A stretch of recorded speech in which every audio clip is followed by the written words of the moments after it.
శుక్లాంబరధరం విష్ణుం శశివర్ణం చతుర్భుజం ప్రసన్నవదనం ధ్యాయేత్ సర్వవిఘ్నోపశాంతయే. వ్యాసం వసిష్ఠనప్తారం శక్తేః పౌత్రమకల్మషం పరాశరాత్మజం వందే సుఖతాతం తపోనిధిం. వ్యాసాయ విష్ణురూపాయ వ్యాసరూపాయ విష్ణవే నమో వై బ్రహ్మనిధయే వాసిష్ఠాయ నమో నమః. మాఘమాసం ఈరోజు 29వ రోజు. మాఘ పురాణమునందలి 29వ అధ్యాయం మృగశృంగుని కథ గురించి మనం తెలుసుకుందాం.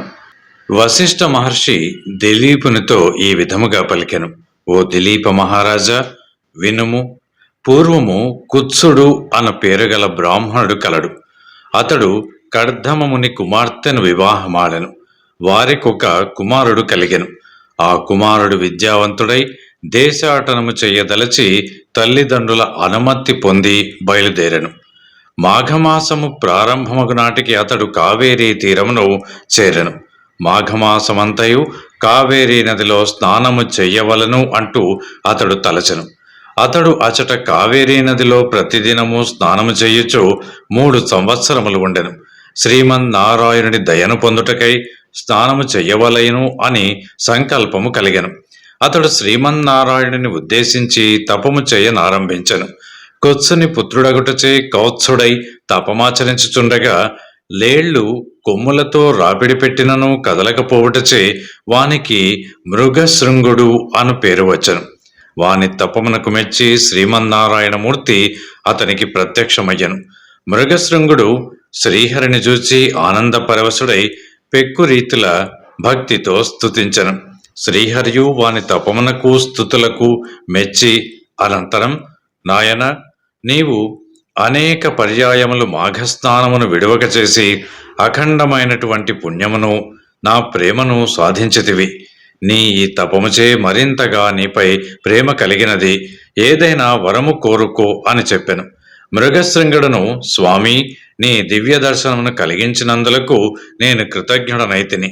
ఇట్టి నీ అనుగ్రహమును పొందిన తరువాత నాకు మరి ఏ ఇతర విధమైన కోరికయూ కలుగుటలేదు. కావున ఈ ప్రదేశమున నీవు భక్తులకు దర్శనమిచ్చుచుండవలనంటూ కోరెను. శ్రీమన్నారాయణుడును అతని ప్రార్థన అంగీకరించి అంతర్ధానమయ్యను. కౌత్సుడు ఇంటికి తిరిగి వచ్చెను. వాని తల్లిదండ్రులు వానికి వివాహం చేయదలచిరి. కౌత్సుడును వారి అభిప్రాయమును అంగీకరించెను. అనుకూలత కల యువతి భార్యగా లభించినచో గృహస్థ ధర్మమును చక్కగా పాటించి ధర్మార్థ కామమోక్షములను పురుషార్థములను 4 సాధింపవచ్చును. ఇందువలన కన్యను పరిశీలించి వివాహమాడవలయను అంటూ భార్యకు ఉండవలసిన లక్షణములను వారికి వివరించెను. వారును కూడా అతని ఆలోచనను మెచ్చుకొనిరి. భోగాపురమున సదాచారుడను ఉత్తమ బ్రాహ్మణుడు నివసించుచుండెను. వానికి ఒక కుమార్తె కలదు. ఆమె పేరు సుశీల. ఆమె పేరుకు తగిన ఉత్తమురాలు కూడా, గుణవంతురాలు. కౌత్సుడు ఆమెను వివాహము చేసుకొనవలెనని తలచెను. సుశీల ఒకనాడు తన 2 స్నేహితురాండ్రతో కలిసి నదీ స్నానమునకు బయలుదేరినది. ఆ సమయమున మదించిన అడవి ఏనుగు వారిని తరిమెను. అప్పుడు సుశీల ఆమె మిత్రురాండ్రను బెదిరికి పారిపోవచ్చు గట్టులేని నేలబారు నీతిలో పడి మరణించిరి. కౌత్సుడు వారి మరణ వార్తను విని ఎంతగానో దుఃఖించెను. చనిపోయిన 3 బ్రతికింపవలెనని నిశ్చయం తీసుకొనెను. వారి తల్లిదండ్రులకు ఆ శరీరములను రక్షింపుడు అంటూ చెప్పెను. సమీపమున ఉన్నటువంటి నదిలో స్నానము చేసి ధ్యానమగ్నుడై ఉండెను. మదించిన ఆ ఏనుగు వానికెదురుగా నిలిచి వానిని కొంతసేపు చూచెను. తటాలున వాని ఎదుట తలవంచి వానిని తొండముతో తన మీదకి ఎక్కించుకున్నది. కౌత్సుడును శ్రీమన్నారాయణుడిని స్మరించుచు దానిపై నీటిని చిలికించెను. 2 చేతులతో దానిని స్పృశించెను. వెంటనే ఆ ఏనుగు తన రూపమును విడిచి దివ్య రూపమును పొందెను. శాప విమోచనమును కలిగించిన మృగశృంగునకు కృతజ్ఞతలను తెలిపి నమస్కరించి తన లోకమునకు తాను వెళ్ళిపోయెను. కౌత్సుడును చనిపోయిన వారిని బ్రతికింపవలయను అంటూ మరల నదిలో మునిగి యమధర్మరాజునుద్దేశించి తపము చేయసాగెను. యముడను వానికి ప్రత్యక్షమయ్యను. వరమునిత్తును కోరుకో అని పలికెను. మృగశృంగుడను యమునికి నమస్కరించి స్తుతించెను. దుర్మరణము చెందిన 3 కన్యలను బ్రతికింపుడంటూ కోరెను. యముడను వాని పరోపకార బుద్ధికి మెచ్చుకొనను. అడిగిన వరమునిచ్చి అంతర్ధానమయ్యను. మృగశృంగుడు పట్టుదలతో చేసిన తపము చేతను యముని దయవలనను సుశీల ఆమె ఇద్దరు మిత్రురాండ్రు బ్రతికిరి. వారిని చూసి అందరూ ఆశ్చర్యపడిరి. సుశీల మున్నగు వారు నిద్ర నుండి లేచినట్లుగా లేచి కూర్చుండిరి. వారు యమలోకమును చూచినటువంటి విశేషములను ఈ విధముగా చెప్పిరి. జీవి చేసిన పాపమును అనుసరించి శిక్షింపబడును. భయంకరములైన పాపములను చేసిన వారు కఠినముగా శిక్షింపబడదురు. పాపము చేసిన వాడు ఎర్రగా కాలిన ఇనుప స్తంభమును కౌగిలించుకొనవలెను. మరుగుచున్న నూనెలో పాపము చేసిన వానిని పడవెయ్యుదురు. తల క్రిందుగా వ్రేలాడదీసి మంట పెట్టుదురు. ఎర్రగా కాల్చిన వానితో వాతలు పెట్టెదురు. భయంకరములైనటువంటి సర్పాదులను ఉన్న చోట పాపములు చేసిన వారిని పడవెయ్యుదురు అంటూ వారు వివరించిరి. వారు చెప్పిన మాటలను మిగిలిన వారందరూ విని భయపడిరి. అప్పుడు సుశీల మున్నగు వారు, భయపడకుండా ఉండండి. మాఘమాస స్నానము చేసి ఇష్టదైవంను పూజించి యథాశక్తి దానము జపము మున్నగునవి చేయుట యొక్కటే సర్వసులభమైన ఉపాయము.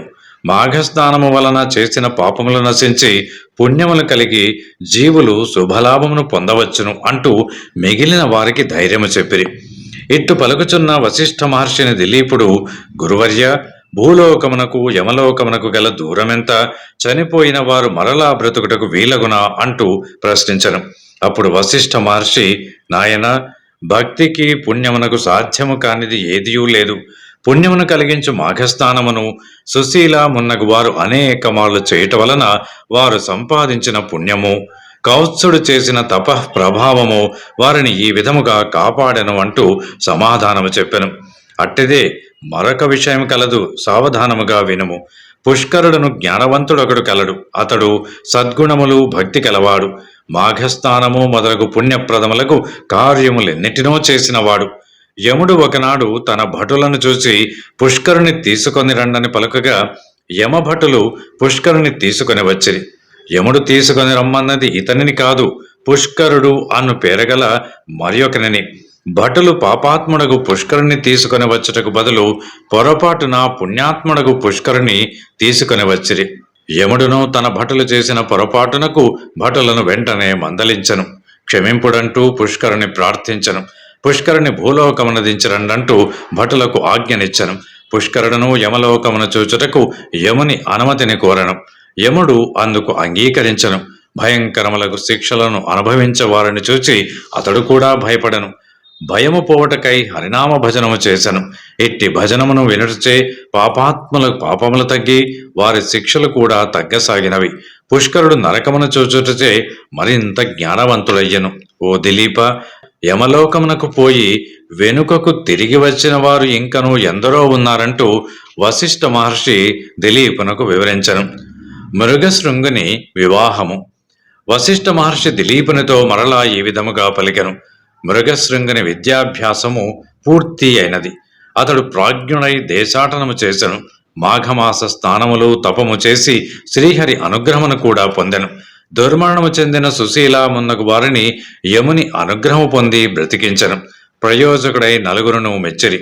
ఇట్టి కుమారునికి వివాహం చేయవలెనంటూ అతని తల్లిదండ్రులు తలచరి. మృగశృంగుడు తాను సుశీలనే వివాహమాడుదునంటూ తల్లిదండ్రులతో చెప్పెను. వారును కూడా ఎంతో సంతోషముతో అంగీకరించిరి. ఒక శుభముహూర్తమున సుశీల మృగశృంగులకు వివాహము అత్యంత వైభవముగా జరుప నిశ్చయింపబడినది. సుశీల తన స్నేహితురాండ్రిద్దరును మృగశృంగిని చేరి తమ ఇద్దరిని కూడా ఆ ముహూర్తముననే వివాహము చేసుకొనవలసినదిగా వారు కోరిరి. మృగశృంగుడు అందుకు అంగీకరింపలేదు. వారు పురుషుడు ఎక్కువ మంది యువతలను పెండ్లాడుట శాస్త్ర విరుద్ధము, ధర్మ విరుద్ధము కాదా? దశరథునకు భార్యలు ముగ్గురు లేరా? శ్రీకృష్ణునకు 8 మంది పట్టపురాణులు లేరా? ఆదిదేవుడైన పరమేశ్వరునకు గౌరీ, గంగ ఇద్దరూ లేరా? వారికి లేని అభ్యంతరము నీకెందులకు అంటూ వాదించిరి. ప్రాణదానము చేసిన వానికి భార్యలమై కృతజ్ఞతను చూపు అవకాశము నిమ్మంటూ నిర్బంధించపరిచిరి. పెద్దలు కూడా వారి అభిప్రాయమునే బలపరిచిరి. చివరకు మృగశృంగుడు సుశీలతో పాటుగా వారి ఇరువురిని కూడా వివాహమాడను. కథను వినుచున్న దిలీపుడు, మహర్షి, వివాహము ఎన్ని విధములో వివరింపుడు అంటూ కోరను. అప్పుడు వశిష్ఠుడు, బ్రాహ్మణ కన్యను అలంకరించి వరుణకిచ్చి చేయు వివాహము బ్రాహ్మ వివాహము. యజ్ఞము చెయ్యునప్పుడు యజమానికి యజ్ఞ సమయమున భార్యగా నుండుటకై కన్యను ఇచ్చి చెయ్యి వివాహమును దైవ వివాహమందురు. పెండ్లి కుమారుని నుండి గోవులను తీసుకొని కన్యనిచ్చి చెయ్యు వివాహమును ఆర్ష వివాహమందురు. ధర్మము కొరకు కలిసి యుండుడని చెయ్యు వివాహమునకు ప్రాజాపత్య వివాహమని పేరు. ధనమును తీసుకొని కన్యనిచ్చి చెయ్యు వివాహమునకు ఆసుర రమణి అని పేరు. ఒకరికొకరు ప్రేమించుకొని తమంత తాముగా చేసుకున్న వివాహమును గాంధర్వమని అందురు.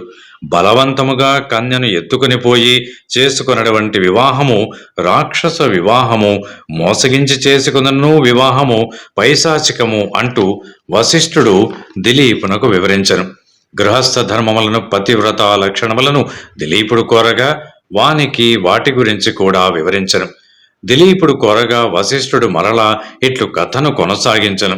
మృగశృంగుడు తన 3 భార్యలతో కలిసి సుఖముగా జీవించుచుండెను. గృహస్థుని ధర్మములను పాటించుచు ధర్మమును తప్పక అందరి మన్ననలను పొందెను.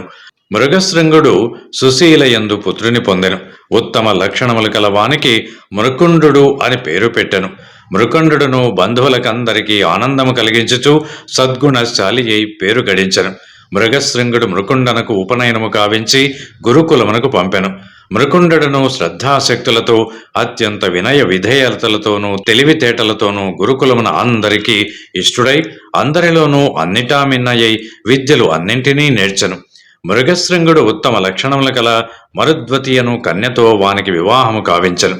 మృగశృంగుని మిగిలిన 2 భార్యలను పుత్రులను కనిరి. వారును మృకండని వలె విద్యలను గ్రహించిరి. మృగశృంగుడు వారికినీ వివాహము చేసెను. ఎన్ని జరిగినను అతడు మాఘమాస స్నానములను మాత్రము మానలేదు. ఇష్ట దేవతార్చనను కూడా వీడలేదు. దానములను మానవ యథాశక్తిగా చేయుచుండెను. తన కుటుంబ సభ్యుల చేతను చేయించుచుండెను. మాఘమాస స్నాన మహిమ వలన సర్వ సౌఖ్యములను సర్వ లాభములను కూడా అతడు పొందెను. మనుమలను కూడా పొందెను. ఈ విధముగా ఉన్న తన వృద్ధికి సంతృప్తి పొంది గృహమును విడిచి తపోవనమునకు పోయి తపమాచరించి విష్ణు సాన్నిధ్యమును పొందెను. ఇక అతని జ్యేష్ఠ కుమారుడైన మృకండని యొక్క వృత్తాంతమును కూడా నీకు తెలిపెదను, సావధానముగా ఆలకింపుమంటూ వశిష్ఠుల వారు దిలీప మహారాజునకు మళ్ళీ ఇట్లా వివరించెను. మృగశృంగుడు అడవికి వెళ్లిపోయిన నాటి నుండి జ్యేష్ఠపుత్రుడగు మృకుండుడే సంసార భారమంతయు మోసి గృహమునందు ఏ అశాంతియు లేకుండా చూచుచుండెను. ఆయనను ఒక విచారము మాత్రము అతడిని పట్టి పీడించుచుండెను.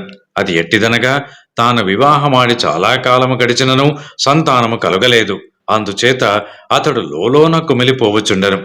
ఒకనాడు ఈ విధముగా తలపోసెను. కాశీ మహాపుణ్యక్షేత్రము, సాంబశివునకు ప్రత్యక్ష నిలయము అయినటువంటి వారణాసిని చూచినంత మాత్రమున సకల పాపములు హరించుటయే కాక మనస్సునందలి కోరికలు కూడా నెరవేరును. అనేక మంది కాశీ విశ్వనాథుని దర్శనము చేసుకుని వారి అభీష్టములను పొందగలిగిరి. కావున నేను నా కుటుంబ సమేతముగా కాశీ బయలుదేరి వెళ్లదును అంటూ మనస్సులో నిశ్చయించుకుని ప్రయాణ సన్నద్ధుడై బయలుదేరెను. మార్గమధ్యమున అనేక క్రూర మృగముల బారి నుండి క్రిమి కీటకాదుల ప్రమాదముల నుండి అతి కష్టము మీద తప్పించుకొని కుటుంబ సహితముగా కాశీ క్షేత్రము చేరెను. కాశీ పట్టణమును ఆనుకుని పవిత్ర గంగానది తన విశాల బాహువులను చాచి ప్రశాంతముగా ప్రవహించుచున్నది. మరకండు వారి పరివారము సహితముగా ప్రసిద్ధి చెందిన మణికర్ణికా ఘట్టమున కాలకృత్య స్నానాదిక విధులు నెరవేర్చుకుని విశ్వనాథుని మందిరమునకు వెళ్ళిరి. ఆలయములోనికి రాగానే మృకుండనకు ఎక్కడలేని ఆనందము కలిగెను. తన జన్మ తరించననియు తాను కైలాసమునందు ఉన్నట్లు తలచి విశ్వేశ్వరుని భక్తి శ్రద్ధలతో ప్రార్థించెను. ఈ విధముగా సకుటుంబముగా మృకండు కాశీ విశ్వేశ్వరుని ధ్యానించి ఒక లింగమును ప్రతిష్ఠించి దానికి మృకండేశ్వర మహాలింగమని నామకరణం చేసి దానికి ఎదురుగా తన భార్య పేర మరొక లింగమును ప్రతిష్ఠించెను. ఆ విధముగా 1 సంవత్సరము వరకును విశ్వేశ్వరుని సన్నిధానమునందు అతడు గడపనించెను. ఒక దినము మృకండుని 3 తల్లులు పవిత్రంగా నదిలో స్నానమాచరించి విశ్వేశ్వరుని పూజించుచుండగా వెంటనే తెలివి తప్పి ప్రాణములు విడిచిరి. మృకండు చాలా దుఃఖించెను. విధిని ఎవరూ తప్పించలేరు కదా. అయినను వారు 3 ఈశ్వరుని ధ్యానించుచునే ప్రాణములను విడిచిరి. చనిపోయిన 3 తల్లులకు మృకండు యథావిధిగా దహన సంస్కారములు గావించి మాతృ రుణమును తీర్చుకున్నాడు. మృకండు ఎంతకాలమునకు సంతానము కలగనందననే కాశీక్షేత్రము వచ్చినాడు కదా. సంతానము కొరకు భార్య సమేతుడై విశ్వనాథుని గూర్చి ఘోర తపస్సు చేసినాడు. అతని తపస్సునకు మెచ్చి పార్వతీ పరమేశ్వరులు ప్రత్యక్షమైరి. మృకండనకు అతని భార్య మరుద్వతికి అమితానందం కలిగి పరమేశ్వరుని అనేక విధములుగా స్తుతించగా, పరమేశ్వరుడు, ఓ మహాముని, మీ భక్తికి ఎంతయో సంతసించినారము. మీరు చేయు తపస్సు మమ్మెంతో ఆకర్షించినది. మీ నిష్కళంక భక్తికి మెచ్చి మీ కోర్కెలను తీర్పగా వచ్చినారము. కావున మీ అభీష్టమును వెరిగింపుము అంటూ పలికెను. అంత మృకండుడు నమస్కరించి, తండ్రి మహాదేవ, తల్లి అన్నపూర్ణ, ఇవే మా నమస్కృతులు. లోకరక్షక, మీ దయవలన నాకు సులక్షణవతి, సౌందర్యవతి, సుకుమారవతియకు పత్ని లభించినందువలన నేను మిమ్ము ధ్యానించుచు ఆమెతో సుఖ సంసారమును అనుభవించుచున్నాను. కాని ఎంతకాలమైనను మాకు సంతానము కలుగనందున కృంగి కృషించుచున్నాము. సంతానము లేని వారికి ఉత్తమ గతులు లేవు కదా. కావున మాకు పుత్ర సంతానమును ప్రసాదింప వేడుకొనుచున్నాను అని పార్వతీ పరమేశ్వరులను ప్రార్థించినాడు. మృకండని దీనాలాపమునాలకించిన త్రినేత్రుడు, ఓ మునిసత్తమా, నీ అభీష్టము నెరవేరగలదు. కాని ఒక్క నియమము ఉన్నది. బ్రతికి ఉన్నంత వరకు వైధవ్యముతో నుండి పుత్రిక కావలైనా, లేక అల్పాయుష్కుడగు పుత్రుడు కావలైనా అని ప్రశ్నించను. మృకుండనకు ఆశ్చర్యము కలిగెను. పరమశివుని మాటలకు ఆలోచన పడవలసి వచ్చెను. కొంత తడవాగి, హే శశిధర, నన్ను పరీక్షింప నెంచితివా? నాకు జ్ఞానోదయమైనది మొదలు నేటి వరకును మీ ధ్యానమునే సలుపుచూ సేవించుచున్న నాకు ఏమి చెప్పవలయనో తోచకున్నది. అయినను కలకాలము వైధవ్యముతో కృంగి కృషించు పుత్రిక కన్నా అల్పాయుష్కుడగు పుత్రరత్నమునే ప్రసాదింపుమని వేడుకొనను. అటులనే ఎగుగాక అని వరమిచ్చి త్రిశూలధారి పార్వతీ సమేతముగా అంతర్ధానమయ్యను. పరమేశ్వర అనుగ్రహము వలన మృకండని భార్యయగు మరుద్వతి ఒక శుభముహూర్తమున పుత్రుని కనెను. మృకండనకు పుత్ర సంతానము కలిగినని అనేక మంది ఋషి సత్తముల ఆ బాలుని చూడవచ్చిరి. వ్యాస మహర్షి కూడా వచ్చి ఆ బిడ్డకు జాతకర్మ చేసి వెడలను. ఓ దిలీప మహారాజా, పరమ పూజ్యుడను ఋషి సత్తముడను యగు మృకండడు పరమేశ్వరుని మెప్పించి వారి దయకు పాత్రుడై పుణ్యమును బడిసిన ఈ పుత్రుడే పరమ భాగవతోత్తముడగు మార్కండేయుడు అంటూ తెలిపెను. 29వ అధ్యాయం సంపూర్ణం. Thanks for watching. Please comment, like, share and subscribe our channel.